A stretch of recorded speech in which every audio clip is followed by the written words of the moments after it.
Rakan Pintu.co. Para saksi pasangan calon gubernur dan wakil gubernur Aceh nomor urut 1, Bustami Hamzah Fadil Rahmi menegaskan kesiapannya mengawal tahapan pemungutan dan penghitungan suara di Kabupaten Pidi dan Pidi Jaya. Muhammad Rizal dari Kecamatan Tiro, Kabupaten Pidi mengatakan siap bekerja apapun hambatan yang mungkin nanti dihadapinya. Saya saksi calon gubernur Pak Bustami.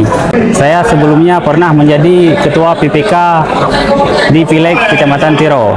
Karena Aceh ini perlu perubahan. Pak Bustami mampu orangnya. Karena saya lebih suka sama Om Bus. Saya pribadi sudah siap apapun hambatannya, siap memenangkan Om Bus.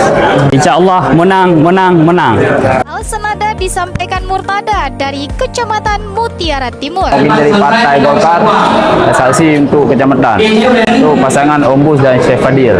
Saya ingin untuk harapan baru Aceh, karena menurut saya Om Bus layak untuk jadi gubernur.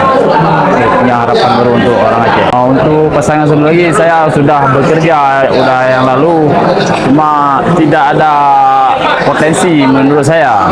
Om Bus memang ada harapan untuk membangun Aceh untuk kedepannya. Alhamdulillah sudah siap, karena saya sudah 10 tahun untuk saksi di tingkat kecamatan. Intimidasi sudah saya alami sejak 10 tahun yang lalu.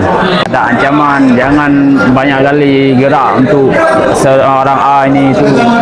Seperti kemarin saya ada saksi untuk caleg untuk DPRK, ada intimidasi ancaman untuk saya. Alhamdulillah saya insyaallah siap bisa melewati rintangan itu. Om Bus untuk Gubernur Aceh, harapan baru Aceh.